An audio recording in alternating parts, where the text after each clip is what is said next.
मसला ख़त्म नबूवत पर जो धरना हुआ फैज़ाबाद और उसके नतीजे में जो मुआदा हुआ, हुकूमत और जो ज़िम्मेदारान थे उनकी तरफ से जब लैतो लाल हुआ, उस मसले को हल कराने के लिए हम मैदान में हैं और इंशाअल्लाह ताला ये मुआदा सबको पूरा करना पड़ेगा। ये कोई आम मुआदा नहीं है, ये ख़त्म नबूवत के मामले में मुआदा है। हुकूमत भी इसकी हसासियत को समझे और ज़िम्मेदारान भी समझे। और ये पाकिस्तान मैचों के लिए नहीं बना, ना बच्चियों को नचाने के लिए, ना मिर्ज़ाइयों को ऊपर लाने के लिए, ना लिबरलिज़म को फैलाने के लिए। पाकिस्तान का बुनियादी नारा ये था कि बट के रहेगा हिंदुस्तान, बन के रहेगा पाकिस्तान।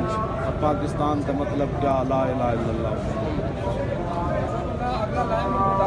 कल हमने 4 बजे तक इनको मोहलत दी है कि 4 बजे के बाद इंशाअल्लाह आइंदा कला अमल का ऐलान किया